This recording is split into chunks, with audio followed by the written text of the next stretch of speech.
नमस्कार। उनकी कलम मेरी आवाज़ में आप सभी का स्वागत है। आइए सुनते हैं हिंदी का पहला उपन्यास देवरानी जेठानी की कहानी, जो कि लिखी है पंडित गौरी दत्त शर्मा जी ने। मेरठ में सर्वसुख नाम का एक अग्रवाल बनिया था। मंडी में आड़त की दुकान थी। आसपास के गांवों से लोग सौदा लाते, इसकी दुकान पर बेच जाते।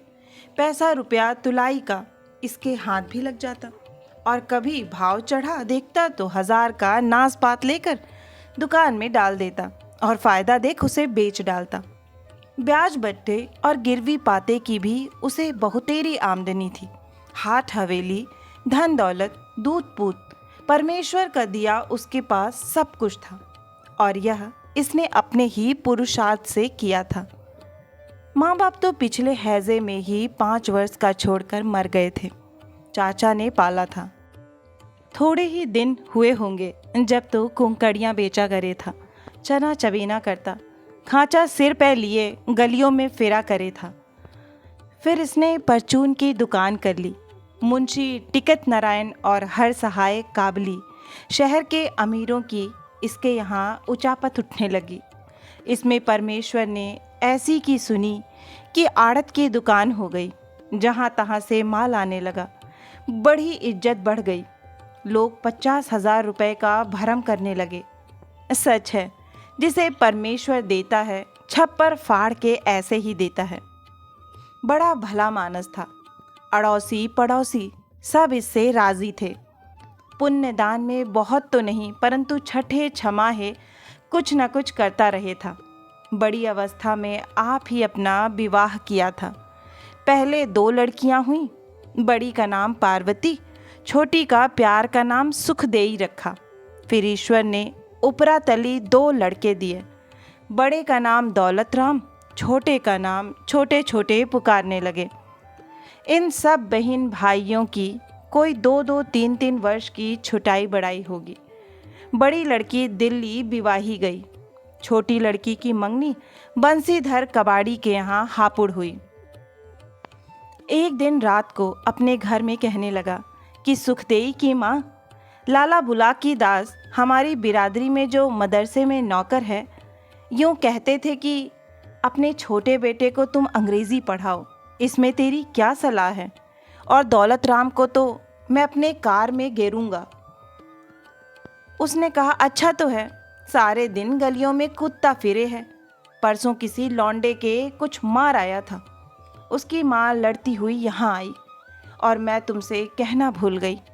आज चौथा दिन है कि दिल्ला पांडे हमारे पुरोहित की बहू मिसरानी आई थी और कहे थी कि सुखदेई को मेरे साथ नागरी पढ़ने भेज दिया करो। और भी मोहल्ले की 5-7 लौंडिये उसके घर जाया करे हैं, और वह सीना पिरोना भी सिखलाया करे हैं। और वह बड़ी बड़ी बात कहें थी कि जब सुखदेई पढ़ जाएगी, चिट्ठी पत्री लिखनी आ जाएगी, घर का हिसाब लिख लिया करेगी। और उसके घर कभी कभी एक मेम आया करे हैं। लौंडियों को देख हरी हो जाएं, और उनका पढ़ना सुनकर किसी को छल्ला और किसी को अंगूठी दे जाएं। सो छोटे लाल तो मदरसे में बिठाए गए।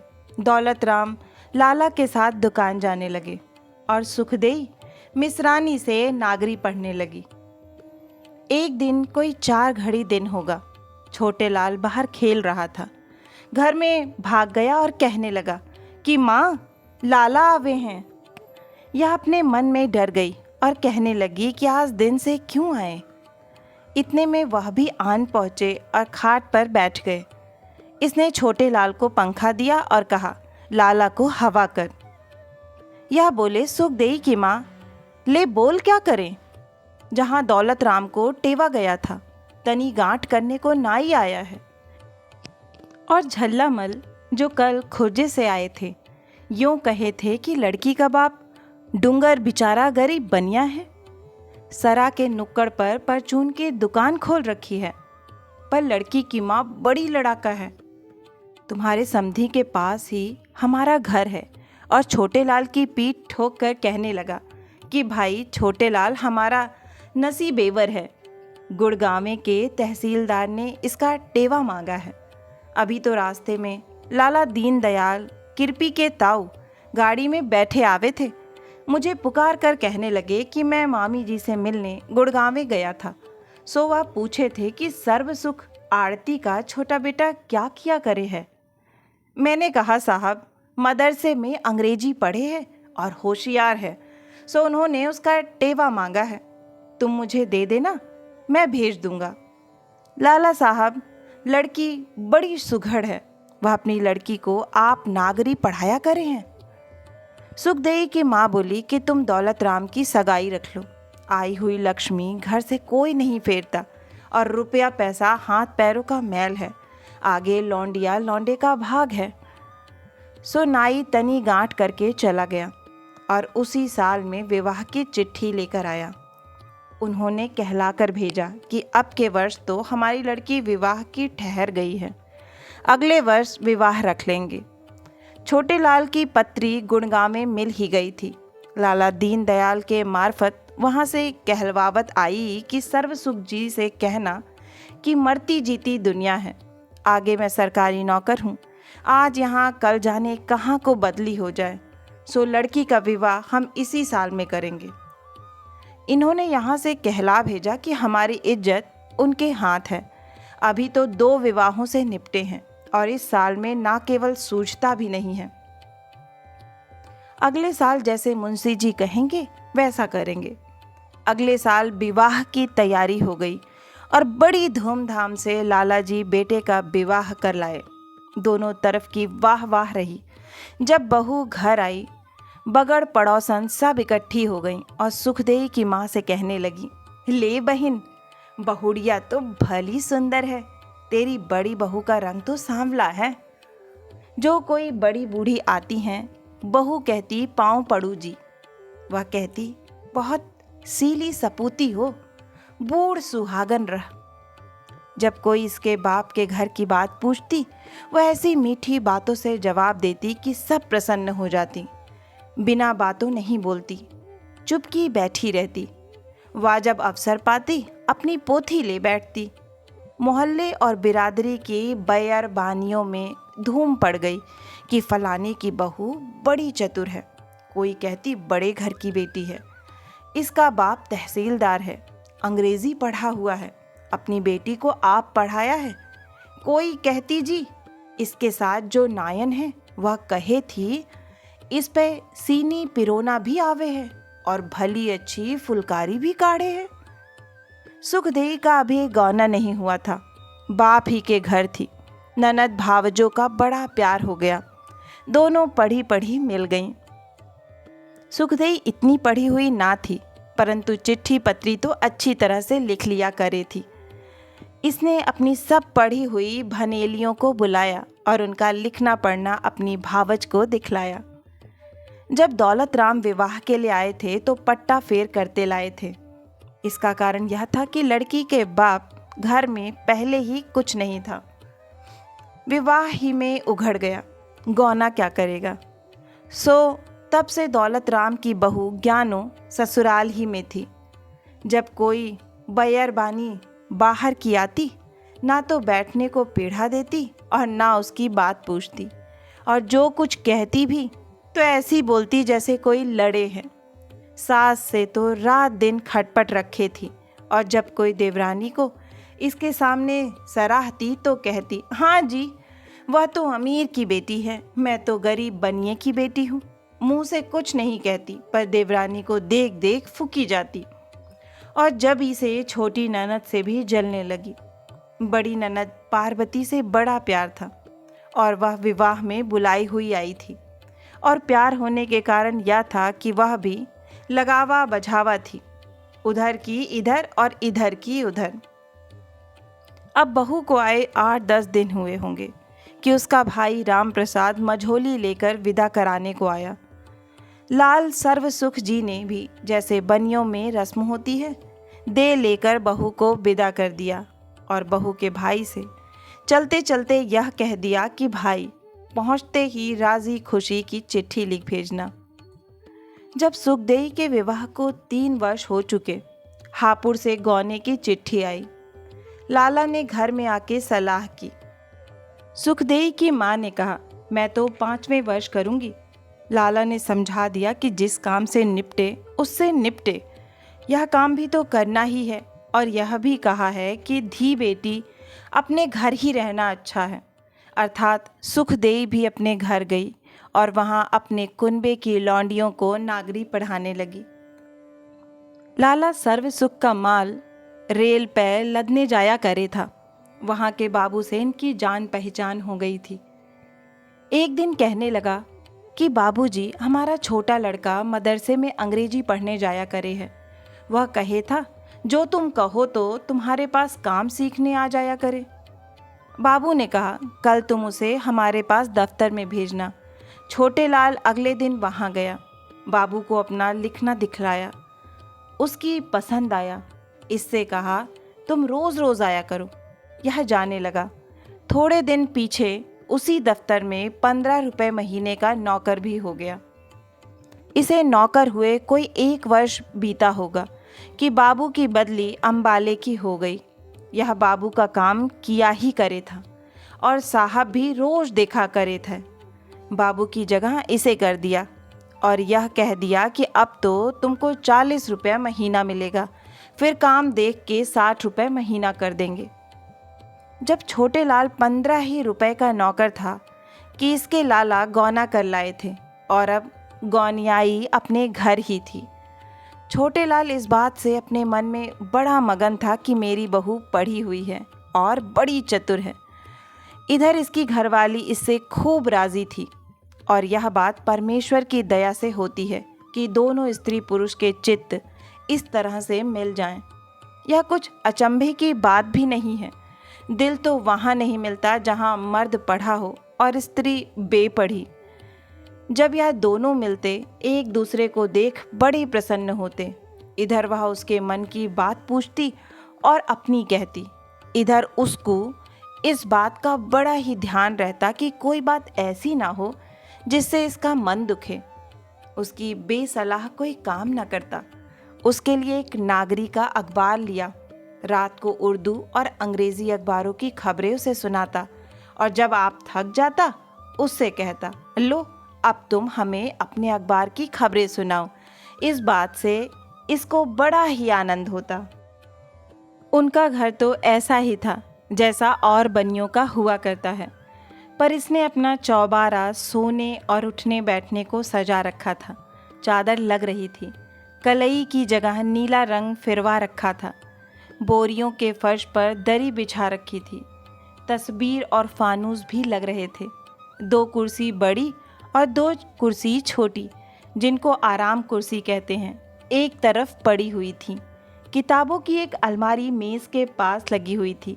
2 पलंगों पर रेशम की डोरियों से चिही चादर खींची हुई थी। अपना सादा कमरा अच्छा बना रखा था।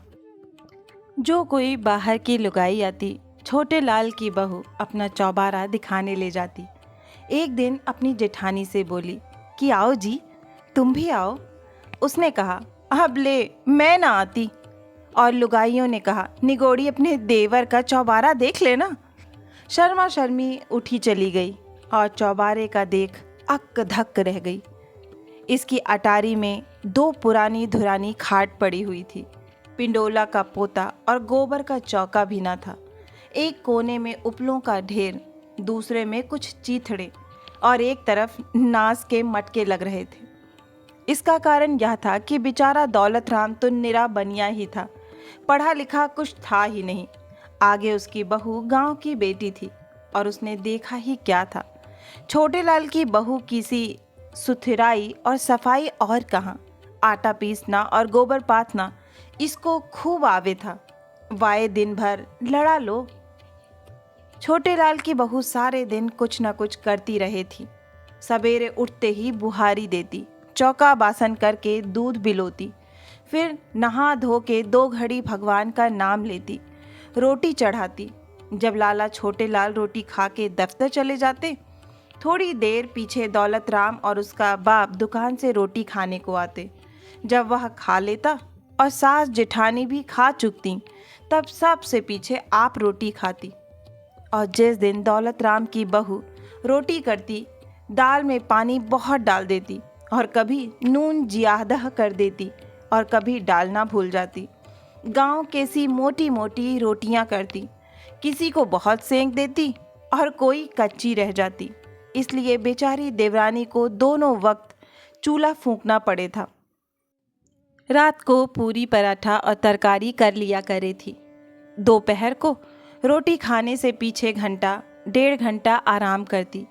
फिर सीना पिरोना, मोजे बुनना, फुलकारी काटना, टोपियों पर कला बत्तू की बेल लगाना आदि में जिस काम को जी चाहता ले बैठती। इस समय मोहल्ले और बिरादरी की लौंडियें 2 घड़ी को इसके पास आ बैठा करती थीं। किसी को मोजे बुनना बतलाती और किसी को लिखना पढ़ना सिखलाती और आप भी अपना काम किए जाती। जब कभी इस काम से मन उछटता तो अपनी पोथी में से सहेलियों और भनेलियों को कहानियाँ सुना सुना कर कभी रुलाती और कभी हंसाती। और जब कभी ज्ञान चर्चा छेड़ देती तो भगवत गीता के श्लोक पढ़ पढ़कर ऐसे सुंदर अर्थ करती कि सुनकर सब मोहित और चकित हो जाती। और जिस दिन एकादशी, जन्माष्टमी, रामनवमी व और कोई तिथि पर भी होती और सीना पिरोना ना होता तो उस दिन तुलसीदास और सूरदास के भजन गाती और विष्णु पद सुनाती कि सब प्रसन्न हो जाती। रात को जब सब व्याकुल कर चुकते या अपने चौबारे में चली जाती और रात को 10 बजे तक जहाँ तहाँ की बातचीत करके हंसती और बोलती रहती। सुखदेई के भांजे का विवाह यहाँ मारवाड़े में हुआ था। हापुड़ से अपनी बहू को लेने आया। अगले दिन लाला सर्व सुख से दुकान पर मिलने गया। राजी खुशी कह के बोला कि मामी ने अपने भावज को यह चिट्ठी दी है, घर पहुंचा देना।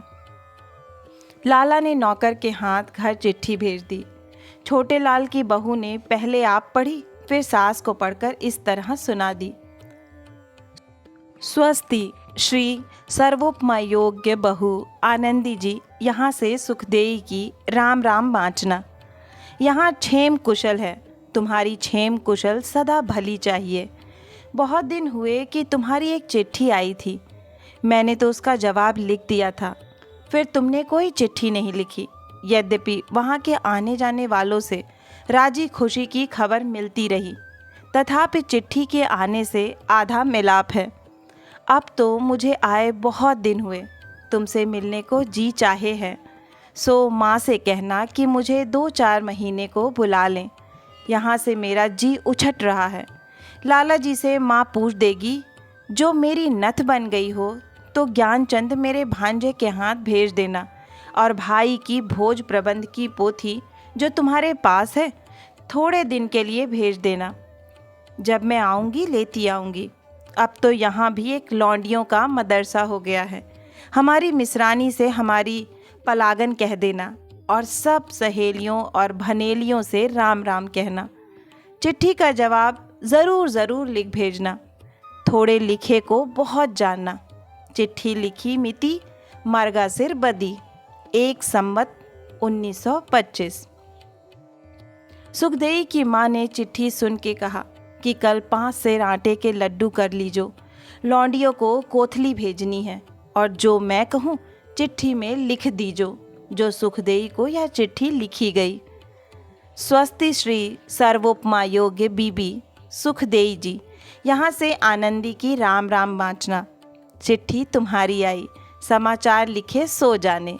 तुम्हारी माँ जी ने लाला जी से तुम्हारे बुलाने वास्ते कहा था, सो उन्होंने कहा है कि माघ के महीने में हम बाग की प्रतिष्ठा करेंगे। तब लौंडिया सुखदेई को भी बुलावेंगे, और मेरे सामने जेठ जी से कह दिया है कि भाई तू ही लौंडियों को जाके ले आइयो। और वह बाग लाला जी ने दिल्ली के रास्ते में लगाया है। उसमें कुआं तो बन गया है, शिवाला बन रहा है। जिस सुनार को तुम्हारी नथ बनने को दी थी वह सोना लेके भाग गया। लाला जी कहे थे दूसरे सुनार से और बनवा करके भेज देंगे। तुम्हारी भनेली रामदेई मेरे पास रोज़ रोज़ फुलकारी सीखने आया करे थी। बेचारी बड़ी गरीब थी, तुम्हें नित याद कर ले थी। जेठानी जी के स्वभाव को तुम जानो ही हो। एक दिन बेवास्ते उससे लड़ पड़ी। 3 दिन से वह नहीं आई। 2 घड़ी जी बहला रहे थे, सो यह भी ना देख सकी।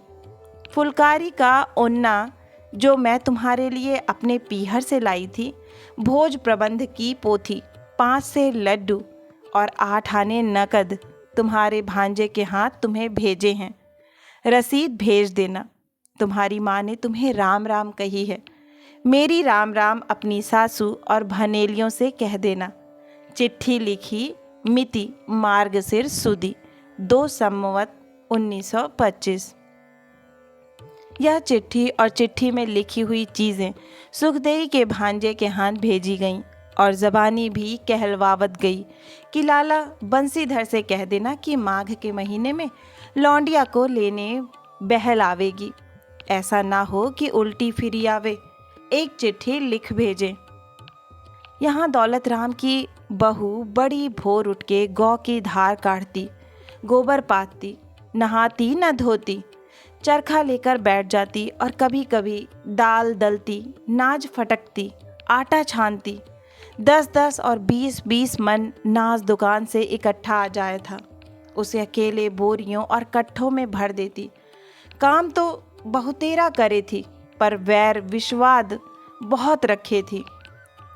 और यह सास ने दोनों देवरानी जेठानियों को जैसा जिस जोग देखा काम बांट दिया था। पीसना, खोटना, चरखा पूनी, ऐसी मेहनत के काम देवरानी से नहीं हो सके थे, इसलिए कि उसने बाप के घर किए नहीं थे, परंतु वह उससे 10 गुने अच्छे काम कला बत्तू और गोटा खिनारी के जाने थी। पीसने खोटने में क्या रखा है, घड़ी भर पीसा 2 पैसा का हुआ। वह 8 आने रोज का कढ़ावत का काम कर लेती। जेठानी रोटी खा के फिर चरखा लेकर बैठती। इस जैसी इसकी भी 2-1 भनेलियाँ थीं, सो कोई न कोई इसके पास आ बैठा करती थी। यह उससे देवरानी का ही झींकना झींकती। सासू का खोट बतलाती कि मेरी सास बड़ी दोजगन है। छोटी बहू को जो कोई आधी बात कहे है तो लड़ने को उठे हैं। ससुर जी मेरी रात दिन कटनी करे हैं, यूँ कहे हैं यह तो कच्ची रोटी करे हैं। बहन जिस पे जैसी आती होगी वैसी करेगी। और यह मेरी देवरानी बड़ी खोट और चुपचुट्टी है। मेरा देवर 70 चीज़ें लावे हैं, दोनों खसम जोरू खावे हैं, किसी को एक चीज़ नहीं दिखलाते। छड़ियों के मेले के दिन ज़रा सा मूंग का दाना मेरे वास्ते लेकर आई थी, सो मैंने तो फेर दिया। हमें तो जैसा मिल गया खा लिया। मेरी देवरानी छटाक भर पक्का घी दाल में डाल के खावे हैं। इस प्रकार से नित चुगली करती और अपनी देवरानी को सुना सुना चरखा काटती जाती। ताने महीने और बोली ठोली मारती जाती कि ले पीसे कोई और खावे। कोई ऐसी लुगाई भी होती होगी और पीसना नहीं जानती होगी। यूँ कहो मेहनत नहीं होती। देवरानी चुपकी सुना करती, कभी कुछ ना कहती। एक दिन उसने इतना कहा था कि जेठानी जी तुम्हारा कैसा स्वभाव है, बाहर की लुगाइयों के सामने तो बोली ठाली की बात मत कहा करो, इसमें घर की बदनामी है। उसके पीछे ऐसी 5 पत्थर लेकर पड़ी कि उसे पीछा छुड़ाना दुर्लभ हो गया और बोली अब चल तो तेरी जेठानी है उससे कह, छोटा मुंह और बड़ी बातें। आप मेरी बड़ी बन के बैठी हैं और जो कुछ मुंह में आया कहती रहीं। वह बेचारी चुपकी होके चली आई। सास ने कहा अरे तू उससे क्यों बोली थी? उसने कहा आए जी मैंने तो उसके भले की बात कही थी। सास ने कहा मैं क्या कहूँ, हमारी वह कहावत है कि अपना मरण जगत की हाँसी। दौलत राम की बहू जहाँ तक होता अपने मालिक से रात को नित्य प्रति सास और देवरानी की बुराई करती। तुम जानो आदमी ही तो है और बेपढ़ा। रोज़ रोज़ के सिखलाने और बहकाने से दौलत राम भी अपनी बहू की हिमायत करने लगा और माँ से लड़ने लगा। जब उसकी माँ ने यह हाल देखा तो एक दिन उसके बाप से कहा और यह सलाह दी कि दौलत राम को जुदा कर दो और मैं तो छोटी बहू में रहूँगी, तुम्हारी तुम जानो। ऊंच नीच सोच के बड़ी देर में यह जवाब दिया कि अच्छा तो मैं बड़ी बहू में रोटी खा लिया करूँगा, अपना सिर पकड़कर बैठ गया और कहने लगा कि बिरादरी के लोग हंसेंगे और ठट्ठे मारेंगे कि फलाने के घर लुगाइयों में लड़ाई हुई थी तो उसने अपने बड़े बेटे को जुदा कर दिया। देखो यह कैसी बहू आई, इसने हमारी बात में बट्टा लगाया और घर 3 तेरह कर दिया। घरवाली बोली, अजी जब अपना ही पैसा खोटा हो परखन वाले को क्या दोष है। जग तो आरसी है, जैसा लोग देखेंगे वैसा कहेंगे। सामने का दालान दौलत राम को दे दिया और सब तरह से जुदा जोखा कर दिया। जो कोई चीज़ दुकान से आती दोनों घर आधी आधी बंट जाती। जब यह खबर गुड़गांव में पहुंची कि लाला सर्व सुख के यहाँ औरतों में लड़ाई रही थी, सो उन्होंने अपने बेटों को जुदा कर दिया है। सो तहसीलदार साहब ने अपनी बेटी को यह चिट्ठी लिखी। स्वस्ति श्री सर्वोपमा योग्य बीबी आनंदी जी, यहाँ से राम प्रसाद आदि समस्त बाल गोपाल की राम राम बचना। यहाँ क्षेम कुशल है, तुम्हारी क्षेम कुशल चाहते हैं। तुम्हारी माँ तुमको बहुत याद करे है, सो मैं तुमको बहुत जल्दी ही बुलाऊंगा। तुम्हारे छोटे भाई गंगाराम को मदरसे में बिठा दिया है और बड़े भाई राम प्रसाद को तुम्हारे ताऊ के पास आगरे इस कारण भेज दिया है कि वहाँ कॉलेज में पढ़कर वकालत का इम्तिहान दे। तुम्हारी छोटी बहन भगवान देई 1 महीने से मांदी है और जब ही से उसका लिखना पढ़ना छूटा हुआ है। और तुम तो आप बुद्धिमान हो, परंतु तो भी जो पिता का धर्म है 2-4 बात लिखना आवश्यक है। बेटी, जो मैं तुमसे उस दिन प्रसन्न होऊंगा जब मैं यह सुनूंगा कि तुम्हारी ससुराल वाले तुमसे प्रसन्न हैं। तुम्हारा लिखना पढ़ना उसी दिन काम आवेगा जब तुम अपनी सास की आज्ञा में रहोगी। सास को माता के तुल्य जानना, ननद और जेठानी को अपनी बहनों से अधिक मानना। और यह मैं जानता हूँ कि सब लड़कियों को ससुराल में जाकर प्रथम कठिनता मालूम हुआ करती है, और इसका कारण यह है कि बाप के घर तो कुछ और ही चाल चलन होता है और ससुराल में जाकर नए नए तौर देखती हैं। जी घबराया करता है, परंतु जो ज्ञानवान लड़कियां हैं घबराती नहीं, सब काम किए जाती हैं। यह भी जानना उचित है कि माँ बाप का घर तो थोड़े ही दिन के लिए है, सारी अवस्था ससुराल में ही काटनी है। अपने धर्म कर्म पर चलना, ईश्वर को याद रखना, आए गए का आदर सम्मान करना, सबसे मीठा बोलना, संतोष से अपने कुटुंब में गुजारन करना, आपको तुच्छ जानना, यह अच्छे कुल की बेटियों के धर्म है। ज्ञान चालीसी की पोथी में तुमने पढ़ा है कि अच्छों से सबको लाभ होता है। मेरा इस कहने से प्रयोजन यह है कि जो कोई स्त्री तुम्हारे कुटुंब की तुमको सीने पिरोने का काम दे, जो अवसर मिले तो उसे कर देना उचित है। देखो विद्यादान का शास्त्र में कैसा महात्मा लिखा है, अर्थात जो बातें तुमको आती हैं औरों को भी सिखलाना चाहिए। चिट्ठी लिखी मिति पौष सुदी 6 संवत 1925। यह चिट्ठी छोटे लाल के खत में बंद होकर आई और उसने अपने घर में दे दी। दौलत राम के जुदे होने से 6 महीने पीछे एक लड़की हुई। इधर उसी दिन हापुड़ से चिट्ठी आई कि लाला सर्व सुख जी अनंत 14 के दिन 4 घड़ी दिन चढ़े तुम्हारे देवती हुई है। उस समय लाला दुकान पर थे। चिट्ठी को पढ़ के लाला ने दौलत राम से कहा कि ले भाई, लौंडियों ने घर घेर लिया। यह चिट्ठी अपनी माँ को सुनाइया। दौलत राम की लड़की की छठी तो हो चुकी ही थी। 10 उठन के दिन लाला भी घर ही थे और सारे कुटुंब ने उस दिन दौलत राम ही के घर खाया था। दोपहर को दुकान से एक पल्लेदार चिट्ठी लेकर आया और बोला कि लाला जी, यह चिट्ठी तुम्हारे नाम दिल्ली से आई है। मुनीम जी ने खोली नहीं, तुम्हारे पास भेज दी है और 1 आना महसूल का दिया है। लाला ने चिट्ठी पढ़ के कहा कि पार्वती की बड़ी लौंडिये का वसंत पंचमी को विवाह है। 15 दिन पहले वह भात नौतने आवेगी, सो अब भात का फिक्र भी करना चाहिए। घरवाली बोली कि सुखदेई को छूछक भेजना है, फिर ऐसी ही 2-4 गृहस्थ की बातें करके कहा कि छोटे लाल के घर में भी लड़की वाला होने वाला है। बहू के बाप को एक खत गिरवा देना कि वह साथ भेज दें। धौन भर पक्के लड्डू, 5 तियल बागे, 5 गहने, कुछ मूंग और चावल, 1 रुपया नगद छूछक के नाम से नाई के हाथ हापुड़ भेज दिया। जब पार्वती भात नौतने आई तो अपनी देवरानी को साथ लाई। गुड़ की भेली देकर बोली कि विवाह में सबको आना होगा। लाला जी ने कहा, बीबी छोटे लाल की तो छुट्टी नहीं है, दौलत राम भात लेके आवेगा। और विवाह से एक दिन पहले नाई ब्राह्मण को साथ ले दौलत राम भात लेकर दिल्ली में जा पहुंचा। उस दिन सारी बिरादरी में बुलावा फिर गया कि आज भात लिया जाएगा।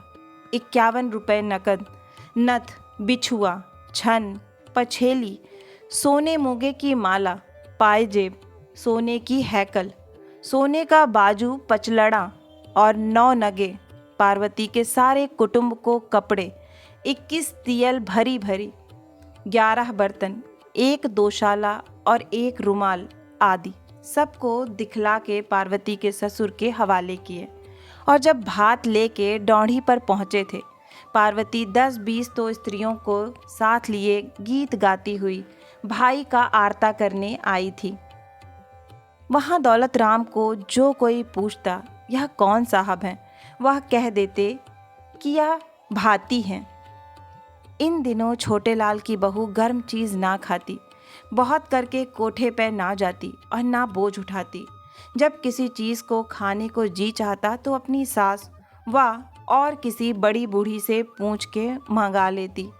ऐसी वैसी चीज़ ना खाती। खट्टी चीज़ को बहुत जी चाहा करे था, सो कभी कभी नींबू का अचार व कैरी खा लेती थी। जेठ सुदी 3 जुमेरात के दिन छोटे लाल के घर लड़के का जन्म हुआ। बड़ी खुशी हुई। नक्कार खाना रखा गया, जन्मपत्री लिखी गई, बिरादरी वालों को 1-1 पान का बीड़ा दिया। वह उठ खड़े हुए और बोले, लाला सर्व सुख जी मुबारक। उन्होंने उत्तर दिया कि साहब आपको भी मुबारक। बाहर जो नाई ब्राह्मण घिर गए थे उन सबको पैसा पैसा बांट दिया। दाई को 1 रुपया दिया, वह 5 रुपये मांगती रही। जच्चा के खाने को गूंद की पंजीरी हुई। अब जो भाई बिरादरी और नाते रिश्ते में से औरतें आती, लौंडे की दादी का मुबारक व बधाई कह के बैठ जाती। वह कहती, जी भगवान ने दिया तो है, अब इसकी उम्र लगावें और लहना सहना हो। नातेदारों और प्यार मुलाहजे वालों के यहाँ से कुर्ता, टोपी, हंसली, कड़ूले आने लगे।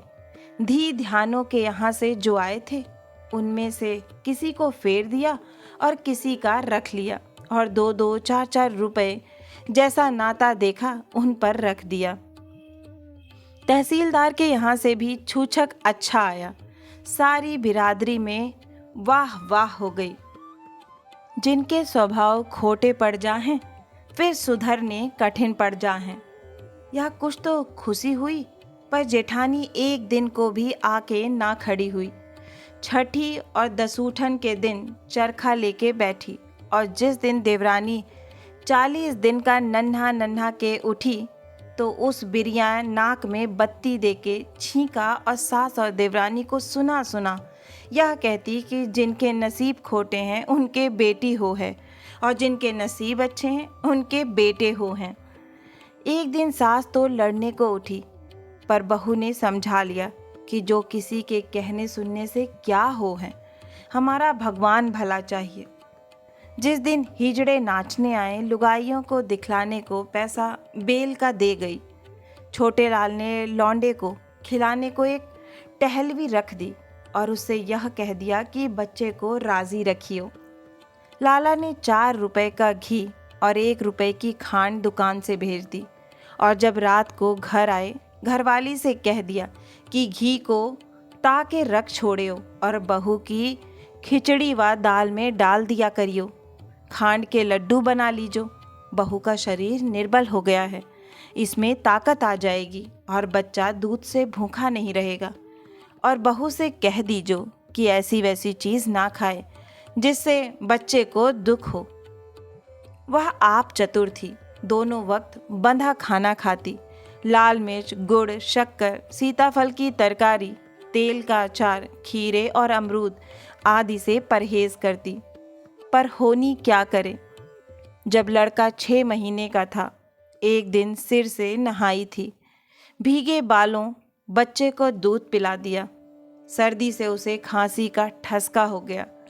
अगले दिन करवा चौथ थी, बढ़ती रही और पूरी कचौरी खाने में आई। लौंडे को सांस हो ही आया। बड़ा फिक्र हुआ, सांस उठाने लगी और बोल कबूल करने लगी। धन्ना की माँ पनिहारी को ननवा चमार को बुलाने भेजा। उसने आते ही झाड़ दिया और अपने पास से लौंडे को गोली खिला दी। गोली के खाते ही बीमारी और बढ़ गई और लौंडे का हाल बेहाल हो गया। इतने में लाला दुकान से भागे आए। छोटे लाल घर ही था। दोनों की सलाह हुई कि हकीम को दिखलाओ और सारा हाल कह दो। हकीम जी ने कहा कि घबराओ मत, उस पानी में जमाल गोटे की गोली दे दी है और वह पच गई है। मैं यह दवा देता हूँ, बच्चे की माँ के दूध में देना, इससे 4-5 दस्त हो जाएंगे, आराम पड़ जाएगा। और वैसा ही हुआ। लाला घर में बड़े गुस्सा हुए कि अब तो भगवान ने दया की, कोई सयाना वाना घर में नहीं बढ़ने पावे। यह निर्दयी इसी तरह से बच्चों को मार डालते हैं और कुछ नहीं जानते। और बहू से कह दीजो कि फिर भीगे वालों दूध ना पिलावें। और भला वह तो बालक है, उसने देखा ही क्या है। तू तो बड़ी बूढ़ी थी, पहले से क्यों नहीं समझा दिया था। वह चुप हो रही। दौलत राम की बहू सब कुछ खाती पीती रही थी।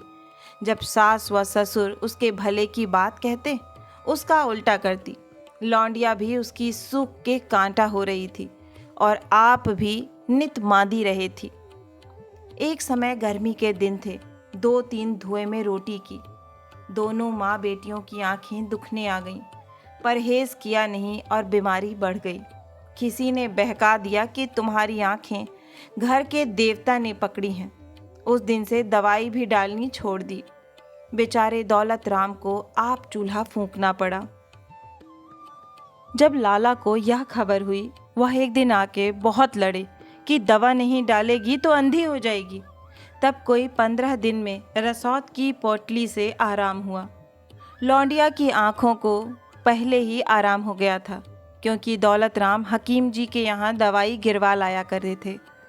छोटे लाल के लड़के का जन्म का नाम तो कुछ और ही था, परंतु लाड से उसको नन्हे पुकारने लगे थे। जब वर्ष ही दिन को होगा कि इनकी आंखें दुगने आईं, गर्म गर्म स्याही डाली, जस्त आंजा, मलाई के फोहे बांधे, नहीं आराम हुआ। तब इसकी माँ ने अपनी सास से कहा कि मेरी माँ मेरे भाई की आंखों के वास्ते एक रगड़ा बनाया करे थी, जो तुम कहो तो नन्हे की आंखों के वास्ते मैं भी बना लूं। उसने कहा, अच्छा। 1 तोला जस्त, 1 तोला रसौत, 6 माह से फटकी, 2 तोले छोटी हड़ बाजार से मंगा के 1 तोले गौ के घी को 101 बार धोकर उसमें रसौत और फटकी पीस के मिला दी और समूची हंडों समेत कांसी की प्याली पर रगड़ लिया। नन्हे की आंखों को इसी से आराम हो गया। इस रगड़े की मोहल्ले भर में धूम पड़ गई। जिस किसी के बच्चे की आंखें दुखने आती, मांग के ले जाती और इसे डालते आराम हो जाता। खुर्जे वाले की लौंडिया की आंखें फिर दुखने आई थीं। इसी रगड़े से आराम हुआ। एक दिन छोटे लाल की बहू बोली कि सासू जी, जब मेरे लला दिल्ली में सरिश्तेदार थे तो मेरे बड़े भाई को माता रानी का टीका लगवा दिया था।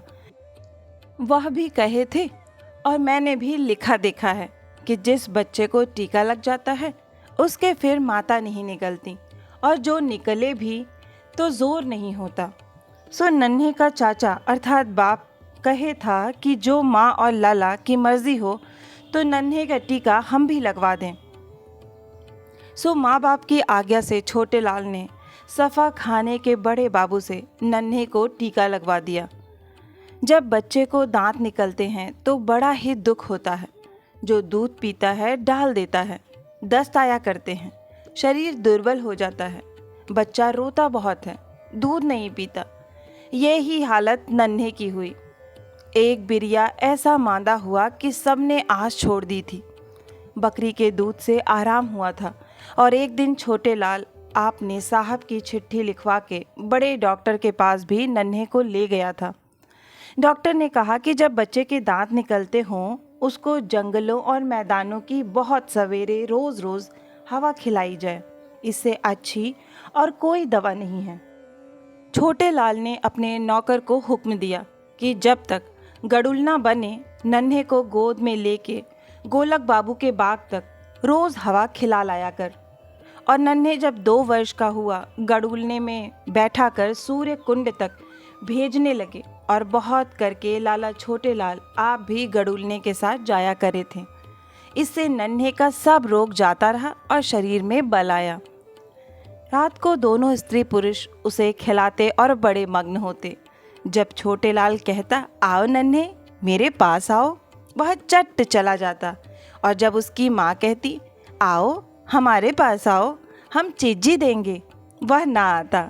तब दोनों हंस पड़ते और कभी माँ की खाट पै से बाप की खाट पे चला जाता और कभी रोके फिर चला आता।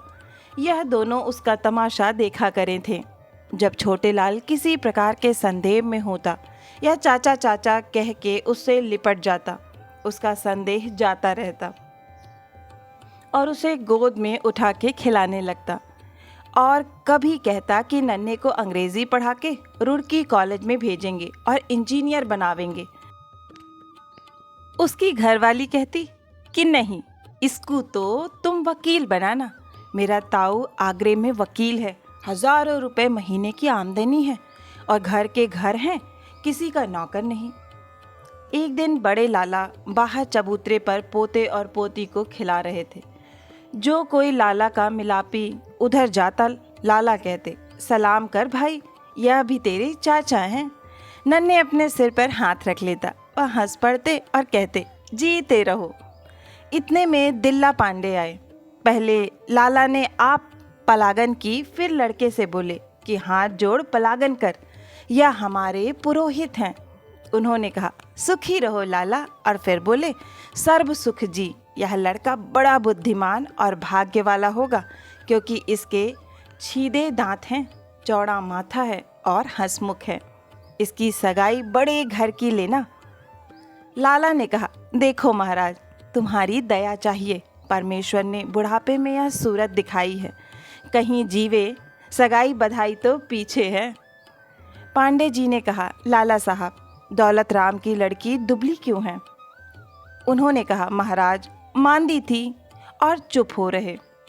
अब दौलत राम की लड़की 3 वर्ष की हो गई थी और जब 2 ही वर्ष की थी, एक दिन दौलत राम की बहू उसे छोटी दिल्ली और बड़ी दिल्ली दिखला रही थी और घू घू माऊ के खिला रही थी, अर्थात कभी उछालती और लपकती और कभी पैरों पर बिठा के उसे नीचे करती। इससे लौंडिया की हंसली उतर गई, रोई और चिल्लाई बहुत। वह तो सिबिया की चाची एक पड़ोसन थी, उसे बुलाया, उसने आके चढ़ाई। एक बिरिया ऐसा ही और हुआ था कि यह अपनी लौंडिया को खसखस बराबर नित अफ्यून दिया करे थी। वह इसलिए कि वह अपने काम धंधे में लगी रही थी, वह चरख पूनी किया करती। लौंडिया नशे में खटोले पर पड़ी हुई खेला करती। एक दिन लौंडिया का जी अच्छा नहीं था, रोवे बहुत थी। उसने जाना कि इसका नशा उतर गया है, चने बराबर और दे दी। थोड़ी देर पीछे मुंह में झाग झाग हो गया, हुचकी भरने लगी। यह हाल देख सुखदेई की माँ ने दौलत राम को दुकान से बुलवाया, वह हकीम जी को लाया। तब उन्होंने रद्द करने की दवा दी, उससे कुछ आराम पड़ा और लौंडिया मरती मरती बची। दौलत राम की बहू की भनेली, जिसका नाम नथिया था, कोर्ट पर रहे थी और कभी कभी इसके पास आया करे थी। उसका मालिक साहब लोगों में कपड़े की फेरी फिरा करे था। दीनानाथ कपड़े वाले की दुकान पर नौकर था। जब सायंकाल को सारे दिन का हारा थका घर आता, नून तेल का झींकना ले बैठती। कभी कहती मुझे गहना बना दे, रोती झींकती, लड़ती भिड़ती, उसे रोटी ना करके देती। कहती कि फलाने की बहू को देख, गहने में लद रही है, उसका मालिक नित नई चीज़ लावे है, मेरे तो तेरे घर में आके भाग फूट गए। वह कहता, हरी भगवान, जाने भगवान रोटियों की क्यों कर गुजारा करे है, तुझे गहने पाते की सूझ रही है। एक दिन ना सुनती, रात दिन कलेश रखती। वह दुखी होकर निकल गया और अपनी चिट्ठी भी नहीं भेजी। एक दिन वह अपनी भनेली से मिलने आई थी। वह तो घर नहीं थी, छोटे लाल की बहू के पास चली गई। उसने बड़े आदर सम्मान से उसे बिठाया और पूछा कि तुम्हारा क्या हाल है। उसने सारी विपदा अपनी कही और यह भी कहा कि मैंने सुना है कि बसंती का चाचा बाप जयपुर में लक्ष्मीचंद सेठ की दुकान पर मुनीम है। तुम मेरी तरफ से एक ऐसी चिट्ठी लिख दो कि वह हमको वहाँ बुला लें, वह आप यहाँ चला आए, और जैसा मेरा हाल है उसके लिखने में कुछ संदेह मत करो। मैं जीते जी तुम्हारा गुण नहीं भूलूंगी। छोटे लाल की बहू ने यह चिट्ठी लिखी। स्वस्ति श्री सर्वोपरि विराजमान सकल गुण, निधान बसंती के लाला जी, बसंती की चाची की राम राम बचना। जिस दिन से तुम यहाँ से गए हो, बाल बच्चे मारे मारे फिरे हैं, तन पे कपड़ा नहीं, पेट की रोटी नहीं, कोई बात नहीं पूछता कि तुम कौन हो। लोग अपने बच्चे को मेले ठेले सैर तमाशे दिखलाते फिरे हैं और तुम्हारे बच्चे गलियों में डकराते फिरे हैं। मेरी विपदा का कुछ हाल मत पूछो। 5 वर्ष तो इतने कठिन मालूम नहीं दिए, परंतु इस काल में जो कुछ था सब बेच खाया, और यह मुझसे खोटी मती स्त्रियों के पास बैठने से ऐसा हुआ।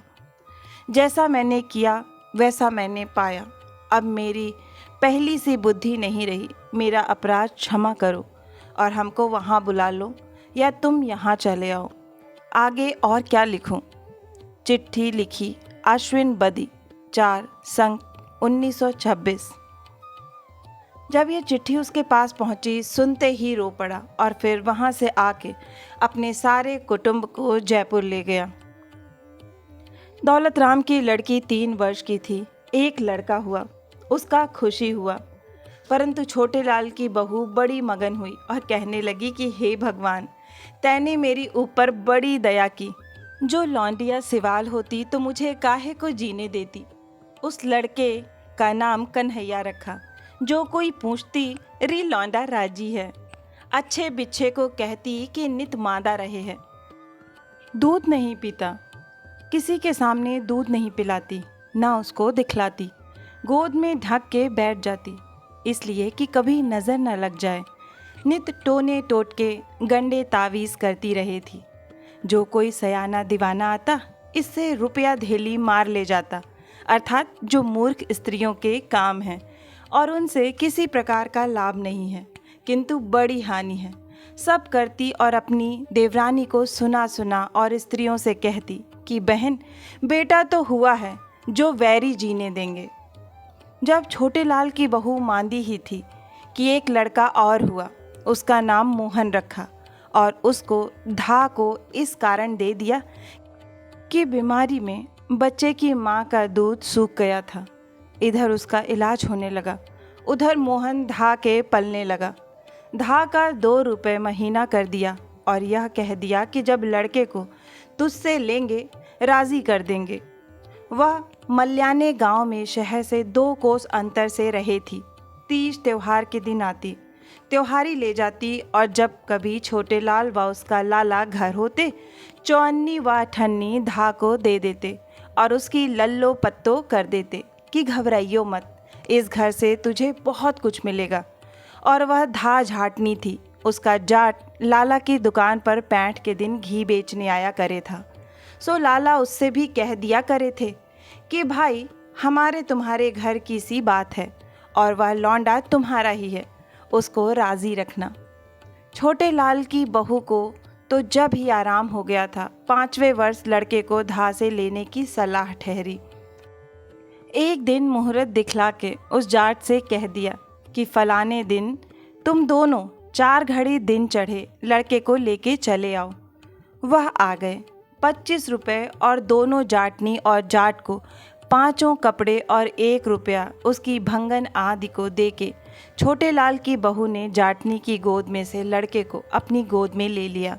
उसकी सास ने कहा, बहन तेरे लायक तो कुछ है नहीं, तुम्हें जो देश हो थोड़ा, आगे तेरा घर है, भगवान इसकी उम्र लगावे, तुझे बहुत कुछ देगा। बहू की गोद में लड़का रोने लगा और कहने लगा, मैं तो अपनी माँ के पास जाऊंगा।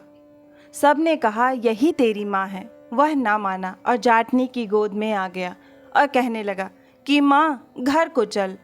जाटनी आंसू भर लाई और कहने लगी, बेटा यही तेरी माँ है और यही तेरा घर है। सुखदेई की माँ ने कहा, बीबी 2-4 दिन अभी तू यहीं रह, जब पर्च जाएगा अपने घर चली जाइयो। यह सब जानते हैं कि छोटे बेटे पर बहुत प्यार होता है, और पुत्र से प्यारा क्या है। जिसके घर में इतना धन दौलत हो उसके लाड प्यार का क्या ठिकाना है। जब छोटे लाल दफ्तर से आता बाहर से ही पुकारता, बेटा मोहन। वह भी घर में से भाग जाता और बाप के हाथ में से रुमाल छीन कर ले आता। उसमें कभी दाल सेवी और कभी बालूशाही और इमरती पाता और माँ को दे देता। माँ बड़े को तो दादाजी का लाडला बतलाती और छोटे को आप ऐसा चाहती कि 8 पहर अपनी आँखों के सामने रखती, किसी का भरोसा न करती। जहाँ आप जाती उसे साथ ले जाती। थोड़े ही दिन में उसे 100 तक गिनती सिखला दी, नागरी के सारे अक्षर बतला दिए। नन्हे की अवस्था 7 वर्ष की थी जब उसे पांडे के यहाँ मुहूर्त करा के अंग्रेजी पढ़ने को मदरसे में बिठला दिया था। नन्हे की सगाई कई जगह से आई, पर छोटे लाल और उसकी बहू ने फेर दी और यह कहा जब 15-16 वर्ष का होगा तब विवाह सगाई करेंगे। बाबा दादी ने कहा, यह तुम क्या गजब कर रहे हो। जब सयाना हो जाएगा कौन विवाह सगाई करेगा। लोग कहेंगे कि यह जाति में खोटे होंगे जो अब तक विवाह नहीं हुआ। लाचार इनको बुलंदशहर की सगाई रखनी पड़ी और जिस दिन सगाई ली गई और नन्हे टीका करवा के उठा, दौलत राम की बहू उसी समय बाहर से आग लाई, चक्की पीसने बैठी, सिर धोया और अपनी मरी माँ को याद कर बहुत रोई। सबने बुरा कहा और दौलत राम भी बहुत गुस्सा हुआ। छोटे लाल की बहू की मामा की बेटी दिल्ली से मेरठ में विवाही हुई आई थी। उसकी बेटी जब 9 वर्ष की थी, कोयल में शिवलाल बनिए के बेटे से विवाही गई थी और उसके भी एक ही बेटा था। एक दिन कोठे पर खड़ा पतंग उड़ा रहा था और पेंच लड़ा रहा था। ऊपर को दृष्टि थी, आगे जो बढ़ा धड़ाम से तिमंजिले पर से नीचे आ रहा और पत्थर पर गिरा। हड्डियों का चकनाचूर हो गया, सिर में बहुत चोट लगी। 2 दिन जिया, तीसरे दिन मर गया। सो दिल्ली वाली की लौंडिया 10 वर्ष की अवस्था में विधवा हो गई थी। किरपी नाम था, बड़ी भोली भोली लौंडिया थी। ऊपर को निगाह उठा के नहीं देखती थी। अपनी मासी से विष्णु सहस्त्र नाम पढ़ लिया था। नित पाठ किया करे थी और जाप करे थी। कथा वार्ता सुनती रहे थी। कार्तिक और माघ नहाती, चंद्रायण के व्रत करती। माँ ने तुलसी का विवाह और अनंत चौदस का उद्यापन करवा दिया था। जगन्नाथ और बद्रीनाथ के दर्शन भी कराई थी। कभी कभी अपनी माँ के पास मासी से मिलने आया करे थी। वह इसे देख देख बड़ी दुखी होती और अपनी बहन से कहती कि देखो इस लौंडिया ने देखा ही क्या है। यह क्या जानेगी कि मैं भी जगत में आई थी। किसी के जी की कोई क्या जाने है। इसके जी में क्या क्या आती होगी। इसके साथ की लौंडिये अच्छा खावे हैं, पहने हैं, हंसे हैं, बोले हैं, गावे हैं, बजावे हैं। क्या इसका जी नहीं चाहता होगा। 7 फेरों की गुनहगार है। पत्थर तो हमारी जाति में पड़े हैं। मुसलमानों और साहब लोगों में दूसरा विवाह हो जाए है और अब तो बंगालियों में भी होने लगा। जाट, गुजर, नाई, धोबी, कहार, आहिर आदियों में तो दूसरे विवाह की कुछ रोक टोक नहीं। आगे धर्मशास्त्र में भी लिखा है कि जिस स्त्री का उसके पति से संभाषण नहीं हुआ हो और विवाह के पीछे पति का देहांत हो जाए तो वहाँ पुनर्विवाह योग्य है। अर्थात उस स्त्री का दूसरा विवाह कर देने से कुछ दोष नहीं। वह सुन के कहने लगी, फिर क्या कीजिए बहन, लौकिक के विरुद्ध भी तो नहीं किया जाता। दौलत राम की लौंडिया मुलिया ने कनागतों में गोबर की सांची बनाई। दीवे बले मोहल्ले की लौंडिये इकट्ठी हो जाती और यह गीत गाती। सांझी री क्या ओढ़े क्या पहनेगी, काहे का सीस गुंदावेगी, सालू ओढ़ेगी मसरू पहनेगी, सोने का सीस गुदावेगी। जब गीत गा लेती लौंडियों को चौले बांटे जाते। नन्हे और मोहन भी कभी कभी लौंडियों के पास चले जाते और उनके साथ गीत गाते। उसकी माँ कहती, ना मुन्ना, लौंडे लौंडियों के गीत नहीं गाते हैं। एक दिन बड़ा भाई तो चला आया था, छोटा भाई वहीं बैठा रहा। नींद जो आई पड़ के सो गया। जब लौंडिये गीत गा के चली गईं और मोहन घर नहीं गया तो उसकी माँ आई, देखे तो धरती पर पड़ा सोवे है। गोद में उठाकर ले गई। घर जाकर देखा तो एक हाथ में कड़ा नहीं और चोटी के बाल कतरे हुए हैं। उसने अपनी सास से कहा, बहू तेरी कोस कटाई हुई, भगवान जाने किसने लिया और यह काम किसने किया, क्योंकि बाहर से बड़ी लौंडिये भी तो आई थी, परंतु दौलत राम की बहू का नाम हुआ और निसंदेह यह थी भी खोटी। जब कभी लौंडे लौंडियों के साथ खेलते हुए ताई ताई करते, इसके घर जाते, मुंह से ना बोलती, माथे में तिल बल डाल देती। भला बालकों में क्या बैर विश्वाद, यह तो भगवान के जीव हैं, इनसे तो सबको मीठा बोलना चाहिए। जब कभी लौंडिया मुलिया दीदी के पास जाती, चाची पुकार लेती, प्यार करके अपने पास बिठाती। जो चीज़ लौंडों को खिलाती पहले इसको देती और बेटों को बराबर चाहती। लौंडिया को अपने हाथ से गुड़िया बना दी थी, काटने का रंगीन चरखा मंगा दी थी और लौंडियों के साथ इसको भी सीना सिखलाती और एक एक दो दो अक्षर बतलाती जाती। सब लौंडी लारों को दुकान से पैसा पैसा रोज मिला करे था। दौलत राम की बहू ने एक गुल्लक बना रखी थी, सो कन्हैया और मुलिया के पैसे उसी में गेरती जाती। वर्ष दिन पीछे जो गुल्लक को तोड़ा तो उसमें 11 रुपए 11 के पैसे निकले, सो मुलिया की झांवर बना दी। इन बातों में तो बड़ी चतुर थी। और भी इसने इसी प्रकार से 100 रुपए जोड़ लिए थे और वह ब्याजू दे रखे थे। छोटे लाल की बहू ने एक पैसा भी नहीं जोड़ा था। जो लौंडे लाए सब खर्च करा दिए। इस कारण केवल जोड़ने और जमा करने के विषय में दौलत राम की बहू सराहने योग्य थी। एक दिन मोहन संध्या समय खेलते खेलते घर में से बाहर चला आया। दिवाली के दिन थे। एक जुआरी ने, जो देखने में भला आदमी दीख पड़े था, आते ही मोहन को गोद में उठा लिया और कहा कि तेरे बाबा ने तुझे खांड के खिलौने देने को बुलाया है और आज बाजार में बड़ा तमाशा होगा। यह बालक ही तो था। बोला, मैं अपनी माँ से पूछाऊं? उसने कहा, मैं तेरी माँ से पूछ आया हूँ, तुझे तमाशा दिखा के छोड़ जाऊंगा। जाड़ा जाड़ा कह के उसे अपनी चादर में दुबका लिया और जंगल को ले गया। अंधेरी रात थी। चिमन तिवाड़ी के बाग में ले जाके उससे बोला कि तुम मुझे अपना गहना दे दो। वह रोने लगा। फिर उसने कहा, जो रोवेगा तो गला घोंट के कुएं में गेर दूंगा। तुम जानो अपनी जान सबको प्यारी है। बेचारा बालक डर गया और चुप हो रहा। उसने इसके कड़े, बाली और तगड़ी उतार ली और बाएं हाथ की उंगली में जो सोने की अंगूठी थी उसको ऐसा दांतों से किचकिचा कर खींचा कि उंगली में लहू निकलने लगा। फिर इस निर्दयी ने उस बालक से पूछा कि तू मुझे पहचाने भी है? उसने कहा, नहीं। यह सुन और उसे एक गड्ढे में धक्का दे चंपत हुआ। उधर जब दीवे जल गए और मोहन घर नहीं आया तो वहाँ तला बेली पड़ी। दादी मोहल्ले के लौंडों के घर पूछने गई। उन्होंने कहा, वह एक आदमी के साथ तमाशा देखने दुकान गया है। दुकान को आदमी दौड़ाया, वहाँ कहाँ था। यह खबर सुनते ही लाला और दौलत राम दोनों उठे चले आए और छोटे लाल भी घर आ गया। मोहल्ले और सारे शहर में ढूंढ फिरे, कहीं कुछ पता न लगा। फिर यह सलाह ठहरी कि कोतवाली में लिखवाओ और ढिंढोरा पिटवाओ। इसमें पहर भर रात जाती रही।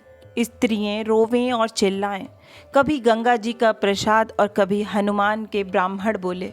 मर्दों के मुंह फक पड़ रहे। औरतों पर गुस्से हो कि लौंडों को इन्होंने खोया, कि क्यों गहना पहनाया था। मोहन की जान इनके गहने ने ली। अब सबको यही संदेह हुआ कि किसी ने गहने की लालच गला घोंट के कुएं में गेर दिया। बड़े लाला ने जमादार के कहने से 5-7 पल्लेदार बुलवा, मशालें जलवा, सब दरवाज़ों से बाहर लोगों को देखने भेजा। बागों और मंदिरों के कुओं में कांटे डाल डाल सब जगह देखा। जब चिम्मन तिवारी के बाग में पहुँचे, उस मशाल के साथ दौलत राम था। कुएं को देख जूही आगे बढ़े और गड्ढे के पास को निकले तो दौलत राम के कान में किसी बालक के सुबकने का शब्द सुनाई दिया। उसने कहा, ठहरो और इस गड्ढे में देखो। देखा तो एक और बालक सुबक रहा है। उसी समय हुसैनी पल्लेदार कूद पड़ा और मोहन मोहन कह उसे उठा लिया और ऊपर ले आया। देखा तो सारा शरीर लहूलुहान हो रहा था। इसका कारण यह था कि उस गड्ढे में एक कीकड़ का पेड़ था। जब उस निर्दयी ने धक्का दिया था तो वह कांटों पर जाकर गिरा था। फिर उसे घर ले आए। बाबा ने देखते ही छाती से लगा लिया। लोगों ने कहा, लाला साहब, मोहन का तो नया जन्म हुआ है। लाला ने पूछा, मुन्ना, तुझे कौन ले गया था? उसने सारा हाल बताया और कहा कि मैं उसे पहचानता नहीं। लोग बोले, यही बात अच्छी हुई। फिर मोहन को घर में भेज दिया। माँ दादी गले लगाकर बहुत रोईं। इतने में छोटे लाल भी, जो मशाल लेके ढूंढने गया था, आन पहुंचा और मोहन को देख बड़ा आनंद हुआ। दौलत राम की बहू सब के सामने कहने लगी, अब मेरे जी में जी आया है। भगवान ने बड़ी दया की, परंतु मन की बात परमेश्वर ही जाने। लाला ने सब लड़की बालों के कड़े बाली उतरवा दिए और कह दिया कि फिर कोई नहीं पहनाने पावे। अगले दिन 5 रुपए के लड्डू मोहल्ले और बिरादरी में बांटे गए। कुछ दान पुण्य भी कराया। दौलत राम की लड़की का संबंध अतरौली में चुन्नीलाल कसेरे के बेटे से हुआ था। उन्हीं दिनों किसी ने लाला सर्वसुख जी से कहा कि लाला जी, तुमने कहाँ सगाई कर दी? वह तो तुम्हारी बराबरी के नहीं है, बारात भी हल्की लावेंगे। उन्होंने यह उत्तर दिया था कि भाई, मैंने तो घर वर दोनों अच्छे देख लिए हैं। उनका बड़ा कुटुंब है, सादा चलन है, लड़का लिखा पढ़ा है, दुकान का कारोबार अपने हाथ से करे है और बड़ा चतुर है। रुपया पैसा किसी की जाती नहीं, ऊपर की टीप टाप अच्छी नहीं होती। मनुष्य को चाहिए कि जितनी चादर देखे उतने पांव पसारे। मुझे यह बात अच्छी नहीं लगती। जैसे और हमारे बनिए हाथ हवेली गिरवी रख के वह दुकान में से 1000-2000 रुपए जो बड़ी कठिनाई से पैदा किए हैं, विवाह में लगाकर बिगड़ जाते हैं। अब मुलिया का विवाह फुलेरा दोज का ठहर गया। दिन के दिन बाराती आए। जब बारात चढ़ ली और जनवासे में जा ठहरी, गाड़ी वालों को भूसा दिलवा दिया गया। 51 रुपए नगद, सोने के 5 गहने, 300 रुपए की मालियत, 5 बर्तन, जरी का जामा, 1 घोड़ा और पालकी यहाँ से खेत में गया। जब खेत देके लौटे तो यह कहते आए कि लाला साहब, जीमने की जल्दी करो, 10 बजे से पहले के फेरे हैं, ऐसा ना हो कि लगन टल जाए। जब बारात जीमने को आई तो नौशा इसलिए नहीं आया कि कंवारे नाते नहीं जिमाते हैं। सत पकवानी हुई थी, सबने प्रसन्न होकर खाया और जब जीम चुके, मढ़े के नीचे फेरों को बैठ गए। दिलाराम पांडे और एक ब्राह्मण ने, जो समधियों की ओर था, मिलकर विवाह करा दिया। फेरों पर से उठ के भूर बांटी और फिर समधी जनवासे में चले गए। जब कोई पहर भर दिन चढ़ा, बारात में से लड़कों को बुला भेजा कि बस्यावल जीम जाओ। दोपहर पीछे बेटी वाले के यहाँ से नौतनी गई। रात को बाराती ताशे बजवाते, जाजकियों से गवाते अनार और महताबी छोड़ते जीमने आए। अगले दिन जब बरी पूरी होली विदा की ठहरी, उस समय लाला सर्वसुख जी ने सब बारातियों के 1-1 रुपए नारियल टीके किए। उसमें बड़ी वाह वाह रही। 21 तियल, 1 दोशाला, 11 बर्तन, 1 बड़ा भारी टोकना, कुछ रुपए नगद और पकवान आदि उस समय समधी को दिया और कमीनों को ले दे। लाला सर्वसुख और दौलत राम ने हाथ जोड़ के कहा कि लाला साहब, हमसे कुछ नहीं बनाया, तुमने हमको ढक लिया। वह बोले, लाला तुमने हमारा घर भर के बाहर भर दिया। फिर दुल्हा और दुल्हन को पलंग पर बिठा के धान बोए। लौंडिया रोने लगी कि मैं तो सासू के नहीं जाऊंगी। उस समय उसकी माँ, दादी और चाची समेत और जो स्त्रियाँ खड़ी थीं सब आंसू भर लाईं। उन सब को रोते देख दौलत राम की आंखों में भी आंसू निकल पड़े और कहने लगा, बेटी रोवे मत, तुझे जल्दी बुला लेंगे। फिर लड़की और लड़के को पालकी में बिठा दिया और बुढ़ाने दरवाजे तक सब बिरादरी के आदमी बारात को पहुंचाने आए। समधियों से राम राम कर अपने अपने घर चले गए। लाला सर्वसुख जी की सलाह 3 रोटी देने की थी। कहीं छोटे लाल के मुंह से निकल गई थी कि 2 ही रोटी बहुत है। इस पर दौलत राम की बहू बहुत नाची कूदी और कहने लगी कि छोटे लाल की गांठ का क्या खर्च होता, अभी तो मालिक बैठा है। नन्हे की सगाई बुलंदशहर में झुन्नी मुन्नी के यहाँ हुई थी। वह खत्ती भरा करे थे। नाज का भाव जो गिरा, उन्होंने अपनी 4 खत्ती बेच दी। इसमें उनको 2000 रुपये बन रहे। सो उन्होंने यह सलाह की कि भाई लौंडिया का विवाह कर दो, यह इसी के भाग के हैं। विवाह सुझवा के सर्वसुख जी को एक चिट्ठी भेजी कि 7वां तीज का विवाह न केवल सूझे है, बहुत शुभ भी है, सो तुमको रखना होगा और पीछे से नाई साहेब चिट्ठी लेकर आवेगा। जब यह चिट्ठी यहाँ आई, लाला ने छोटे लाल और दौलत राम को उनकी माँ के सामने बुला के सलाह की। ये ही ठहरी कि रख लो, जहाँ 100 नहीं सवाए। छोटे लाल ने कहा कि हमें अपने काम से काम है, बहुत सी टीप टाप में कहाँ की नमूद मरी जा है। लाला की घरवाली बोली कि कल को 2 रुपए का कुसुम्ब भेज देना, हम रैनी तो चढ़ा लें और गोटा किनारी लेते आना। दिन के रह गए हैं, आगे सीना पिरोना है। लाला बोले, यह सब काम दौलत राम कर देगा और भाई छोटे लाल कल चौधरी को बुला के पूछो तो सही कि कितने कितने गाड़ी हो हैं।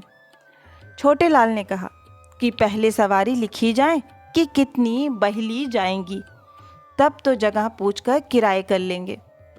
दौलत राम ने कहा, चबीनी तो 2 दिन पहले हो जाएगी, क्योंकि गर्मी के दिन है, बहुत दिन में पकवान बुस जा है। अगले दिन यहाँ से बुलंदशहर की चिट्ठी का उत्तर लिख दिया गया और थोड़े दिन पीछे वहाँ से नाई साहेब चिट्ठी लेकर आया। उसमें 7 बान लौंडे के और 5 बान लौंडियों के लिखे थे। तिवास के दिन सारी बिरादरी को जीवनहार हुई। जो जीवने नहीं आया उसका परोसा घर बैठे गया। जब लौंडा घोड़ी चढ़ लिया, रात को बारात चल दी और हापुड़ जा ठहरी। वहाँ लाला ने पहले ही आदमी भेज दिए थे कि वहाँ जाकर बंशीधर से कह के बाग में कढ़ाई चढ़वा दे। सो वहाँ सब सामान तैयार था। लाला ने बारातियों से कहा, लो भाई, नहा धो के पहले भोजन कर लो। रात को चबीनी बांट के फिर चल दिए और दोपहर से पहले बुलंदशहर जा पहुँचे। शहर के बाहर से बेटी वाले के घर खबर करने को नाई भेज दिया। जब बारात चढ़ ली, गाड़ी वालों से दाने भूसे पर तकरार हुई। ताशे वालों और जाजकियों ने एक एक आदमी के 2-2 परोसे मांगे। जब वार द्वारी हो चुकी, तब नौशे को जनवासे में ले गए और जब लौंडा फेरों पर से उठ के थापा पूजने गया, वहाँ उसने यह 4 छन कहे और एक एक छन का 1-1 रुपया लिया। पहला, छन पिरा की आइयाँ और छन पिरा की जोड़ा। दूसरा छन जब कहूँगा, जब ससुर देगा घोड़ा। दूसरा, छन पिरा की आइयाँ और छन पिरा की धार, आपका छन जब कहूँ जब सासू देगी हार। तीसरा, छन पिरा की आइयाँ और छन पिरा की बोता, धौसा लेके ब्याहने आया सर्व सुख का पोता। यह सुनकर सब स्त्रियां हंस पड़ी और कहा, 3 हुए, एक और कह दो। छन पिरा की आइयाँ और छन पिरा की खुरमा, तुम्हारी बेटी ऐसे रखूं जैसे आंखों में का सुरमा। 2 रात बारात वहाँ रही और विदा होकर बाराती आनंद पूर्वक अपने घर आ गए। यहाँ खोड़ियों में अर्थात विवाह वाली रात को अड़ोसन और बिरादरी की स्त्रियां इकट्ठी हुई। सब ने गाया बजाया, पैसा पैसा बेल का दिया, नाच कूद हो रहा था कि चौधरी की बहू ने कहा, अरे दौलत राम की बहू कहाँ है? उसकी सास बोली, अपने घर पड़ी सोवे है। उसने कहा, यहाँ क्यों नहीं आई? कहीं लड़ी तो नहीं थी? छोटे लाल की बहू ने कहा, नहीं जी, यहाँ तो उसे किसी ने आधी बात भी नहीं कही। वह बोली, उसे मैं लाऊं हूँ। और 2-4 लुगाइयों को साथ लेकर उसे घर पहुँची और शर्मा शर्मी सोती को उठा के लाई और सब के बीच बिठा के उससे ढोलक बजवाई। वह बेचारी गाना बजाना क्या जाने थी। ढोलकी के बजते ही सब लुगाई हंस पड़ी। वह वहाँ से उठ खड़ी हुई और रूस के अपने घर चली गई। सब ने मनाया, फिर ना बैठी। अब लाला सर्वसुख जी बहुत बूढ़े हो गए थे। दुकान का काम तो बड़े बेटे दौलत राम ने संभाल लिया था, परंतु लाठी लेके ढुलकते ढुलकते दोपहर पीछे रोटी खा के दुकान चले जाया करे थे। छोटे लाल यह कहा करे था कि लाला जी, अब तुम बैठ के भगवान का भजन करो और इस जगत की माया मोह को छोड़ो। छोटी बहू ससुरे की बड़ी टहल करे थी। बिछौना बिछाना, धोती धोना, रात को गर्म दूध करके पिलाना, यह सब काम यही करे थी और अपने भनेलियों से कहती कि जी, यह हमारे तीर्थ हैं, हमारे कहाँ भाग जो हम अपने बड़ों की टहल करें। धर्मशास्त्र में लिखा है कि जो अपने बड़ों की टहल करते हैं उनके कुल की वृद्धि होती है और स्वर्ग प्राप्त होता है। जब कभी वह बूढ़ा दौलत राम की बहू से पानी मंगवाता और काम को कहता तो काम तो क्या करती, परंतु कहती कि उतना मरता भी तो ना है, रात दिन कान खाए है।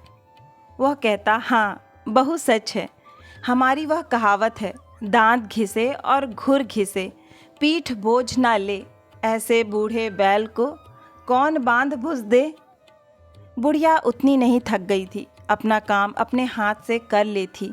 छोटे लाल की बहू से कहा करे थी, अरे तेली के बैल की तरह दिन भर इतना मत पिले, मांदी पड़ जाएगी तो हमें पानी कौन पकड़ावेगा। और बहू, हमारे पक्के पात हैं, आज मरे कल दूसरा दिन, तेरा कच्चा कुनबा है। इसी बात पर दौलत राम की बहू कहती कि देख बुढ़िया दोजगन को, छोटी बहू को कैसी चाहे है। एक दिन बैठे बिठाए बड़े लाला को ताप चढ़ाई, तीसरे दिन खांसी हो गई, फिर सांस हो आया। हकीम जी को बुलाया। उन्होंने नाड़ी देख के कहा कि लाला सर्वसुख जी की अब रामनगर की तैयारी है, औषधि में बतलाए देता हूँ, पिलाओ। और लाला से बोले कि लाला सर्वसुख जी, अब अच्छा समय है कि भगवान की दया से बेटे पोते मौजूद हैं। वह बोले, हकीम जी कोई ऐसी औषधि दो कि अब की बिरिया मैं बच जाऊं और दौलत राम और छोटे लाल का साझा बांट दूं। मैं जानू हूँ कि मेरे पीछे फजीहता होगा। हकीम जी तो चले गए। लाला बेटे पोते की ओर देख आंसू भर लाए। उन दोनों का जी भर आया। बेचारी बुढ़िया रोने लगी। छोटे लाल ने कहा कि लाला जी घबराओ मत, भगवान ने चाहा तो अच्छे हो जाओगे।